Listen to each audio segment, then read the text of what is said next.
다시 한번 우리 아기 예수님 오심을 기뻐하고 하나님께 영광의 찬양, 또 성가대의 감사의 찬양, 우리 모두에게 또 소망의 박수 한번 다 같이 한번 박수하겠습니다.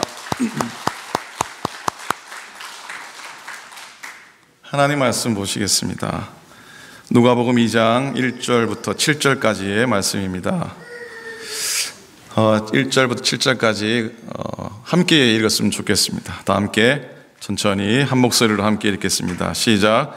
그때에 가이사 아구스토가 영을 내려 천하로 다 호적하라 하였으니 이 호적은 구네료가 총독이 되었을 때에 처음한 것이라.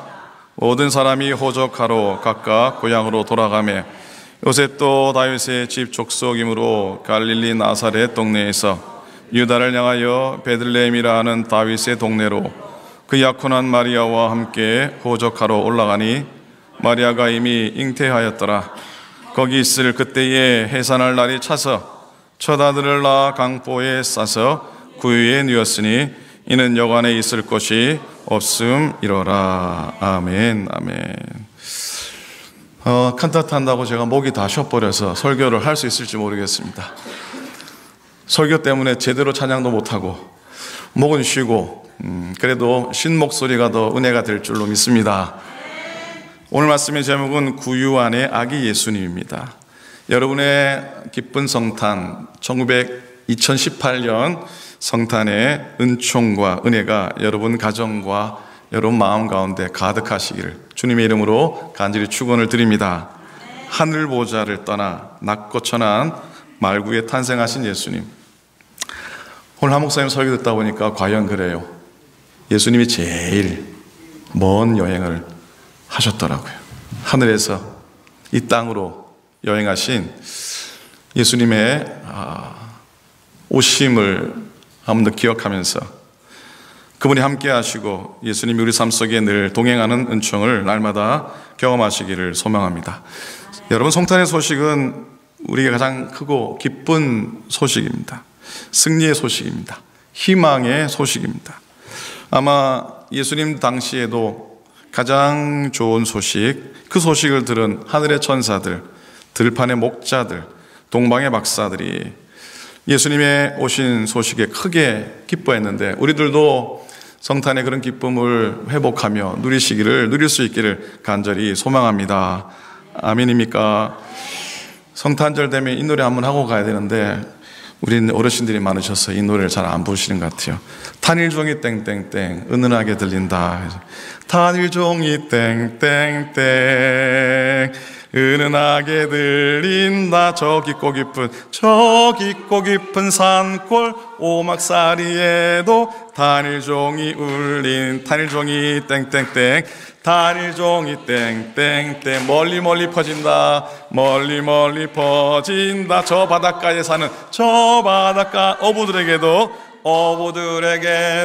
탄일종이 울린 탄일종이 땡땡땡 부드럽게 탄일종이 땡땡땡 부드럽게 들린다. 부드럽게 들린 주 사랑한 아이 주 사랑한 복을 주시려고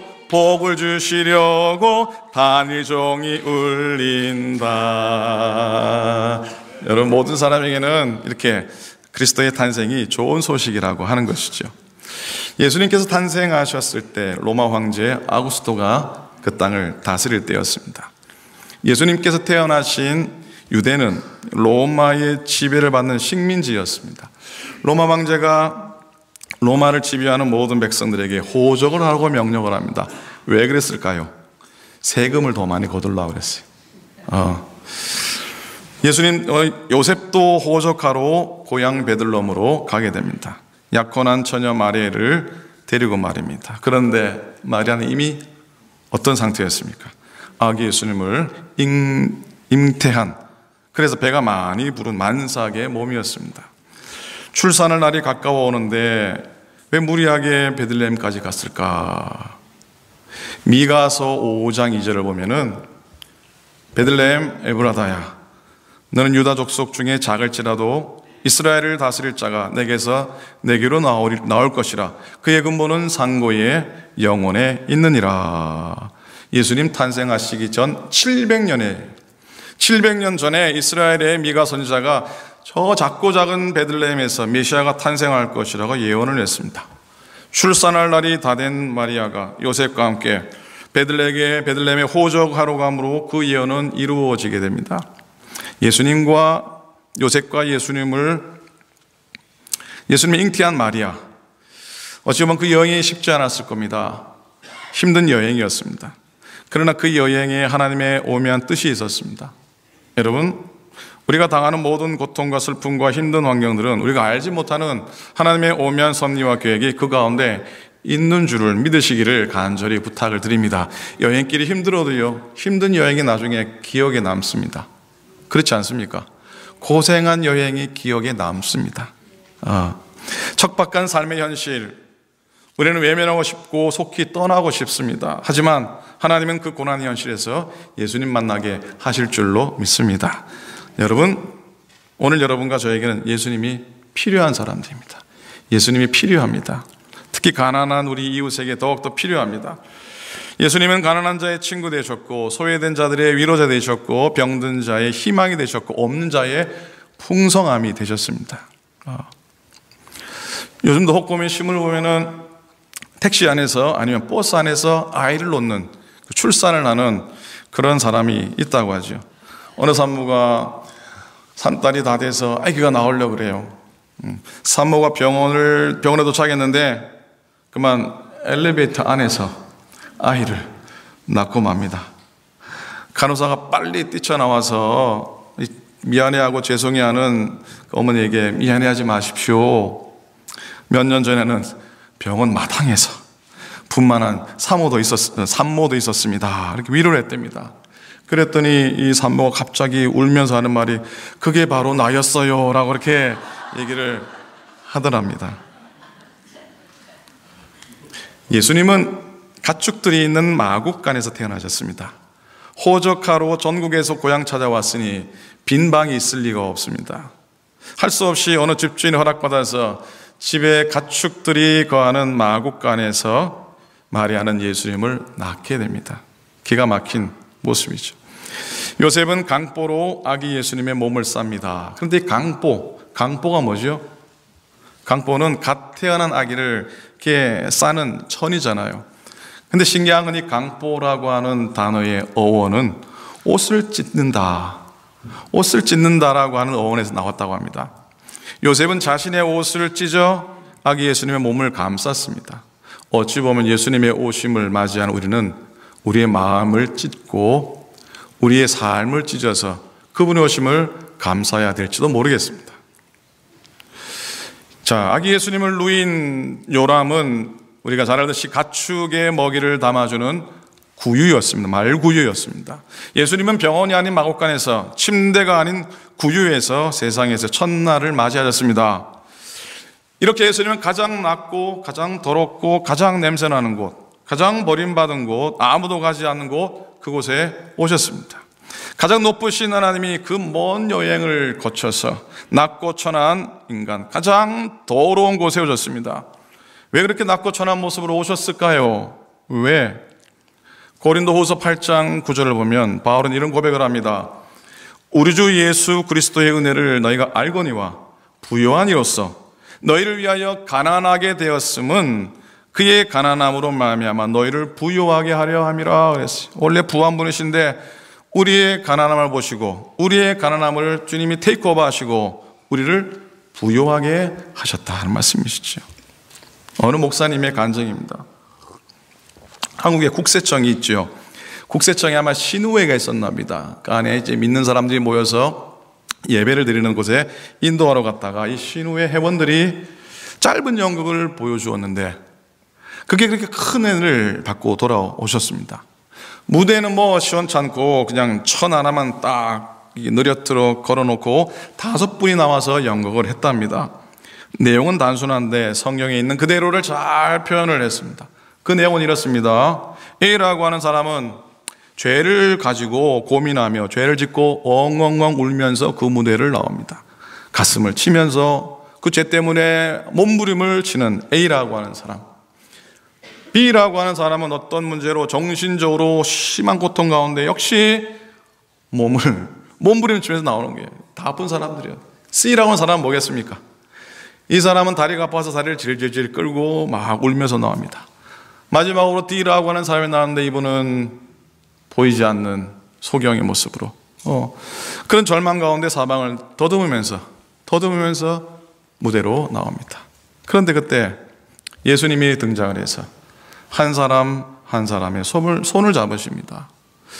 그들에게 손을 대면서 그냥 고치시는 게 아니라, 손을 대면서 그들의 아픔을 그냥 고치시는 게 아니라 이사야 53장에 나오는 말씀 그대로 하십니다. 그 5절에 보면 이렇게 하시죠. 이런 말씀이 있죠. 그가 찔림은 우리의 허물 때문이요, 그가 상함은 우리의 죄악 때문이라. 그가 징계를 받음으로 우리는 평안을 누리고 그가 채찍에 맞으면 우리는 나음을 받았도다 그랬어요. 다리 아픈 C를 만져주는데 예수님은 그의 아픔을 당신이 가져갑니다. 그 다리 아팠던 사람들은 주님이 만져주시니까 나아서 기쁨으로 뛰면서 막 그렇게 하는데 예수님이 대신해서 그의 다리가 너무 아파서 주저앉으시는 거예요. 죄인에게 고통하는 무거운 짐을 벗겨주시면서 예수님은 그 무거운 짐을 당신이 지는 거예요. 몸부림치고 고통하는 B의 고민과 정신적인 고통을 주님이 가져가셨어요. 그이는 기쁨으로 기뻐하지만은 예수님은 대신 고통을 받으시는 거예요. 앞을 보지 못하고 하는 D라는 사람을 예수님이 만지셨는데 어떻게 됐겠어요? 그는 눈뜨임으로 기쁨으로 환호했지만 당신의 눈은 대신 어두워지신 거예요. 이런 연격이. 그 이미지를 한번 그려보면은 비록 초라한 무대였을지 모르겠지만은 무지하게 은혜가 되지 않았겠습니까? 별로 그렇지 않은가 보죠. 제가 전달을 잘못해서 몸으로 보여드려야 되는데 이걸 읽으면서 그림이 그려져요. 그래 예수님 만지셨는데 그 사람은 기뻐 뛰는데 예수님은 고통으로 넘어지시고 또 그의 아픔을 예수님이 또 짊어지시고 그는 나음받아서 회복되어서 즐거워하는데 여러분, 예수님이 이 일하러 오신 건 아니겠습니까? 그렇지 않습니까? 예수님이 우리에게 우리의 짐을 대신 지려고 오신 것 아니겠습니까? 내가 짊어졌던 모든 아픔의 현실들, 내가 짊었던 모든 문제들을 예수님이 오셔서 우리로 낫게 하시고 보게 하시고 부유하게 하시기 위해서 오신 줄로 믿습니다. 믿음으로 고백하면 주님이 오시면 우리에게 그런 복으로 넘쳐날 줄로 믿습니다. 아멘, 아멘. 그렇죠. 기쁨이 회복되어지고 우리에게 부유함의 축복이 넘치고 그거 하시기 위해서 주님이 오늘 우리 가운데 임하신 줄로 믿습니다. 이런 예수님의 성탄의 크신 은혜를 깨닫고요, 누리고요, 마음에 깊이 감동되면 내가 그런 은혜를 받았는데 다른 사람에게 어찌 나누어 주지 않겠습니까? 이웃의 슬픔과 고난을 조금이라도 대신 내가 치료가는 마음 생기지 않겠습니까? 말씀을 마칩니다. 사랑하는 성도 여러분, 예수 그리스도께서는 분명히 성탄하셨습니다. 우리를 구원하시고 살리시고자 하는 그 목적을 위하여 낮고 천한 곳으로 조용히 오셨습니다. 오늘 누가복음 2장 12절의 말씀에 너희가 가서 강보에 쌓여 구 위에 누워있는 아기를 보라. 이것이 너에게 표적이니라 그랬어요. 사인이라고. 강보에 쌓여 누워있는 아기가 성탄의 사인이요 표적이요, 이것이 바로 기독교인 겁니다. 우리는 아기 예수님의 탄생을 기다리면서 우리의 마음을 비워야 됩니다. 저와 여러분들 모두가 아기 예수님 모셔드릴 나의 빈방을 준비해야 됩니다. 나의 빈방을 준비하셔야 돼요. 오늘 읽은 끝절 말씀 보면 첫 아들을 낳아 강보에 싸서 구유 위에 누웠으니 이는 여관에 있을 곳이 없음이로라. 다시는 예수님이 구할 곳이 없어서 짐승의 마곡간에 있지 않게 해야 됩니다. 무엇보다 예수님처럼 나도 낮아지고 섬기는 신앙인이 되어야 할 줄로 믿습니다. 2018년 성탄의 아침 보내면서, 주일 아침 보내면서 여러분 모두에게 성탄의 은총이 가득하시기를 우리 주님의 이름으로 간절히 축원을 드립니다. 아멘. 기도하겠습니다. 하나님 고맙습니다. 성탄의 은혜를 소망합니다.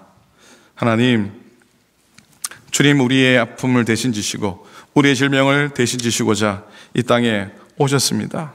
하나님, 그거 믿는다면 내 아픔 내가 짊어진다고 고통하거나 내 슬픔 내가 해결해 보였다고 몸부림치지 않고 주님께 맡기고 오늘 아기 예수님 따라, 우리 주님을 따라 감사함으로 믿음으로 걸어가게 되는 줄로 믿습니다. 그 은혜가 우리 가운데 있게 하여 주시옵소서. 구유 안에 아기 예수님, 그 구유가 바로 내 인생이 되게 하시고 그 구유가 바로 나의 심령이 되게 하여 주시옵소서. 감사드립니다. 우리 주님 예수님 이름으로 간절히 기도드립니다. 아멘, 아멘.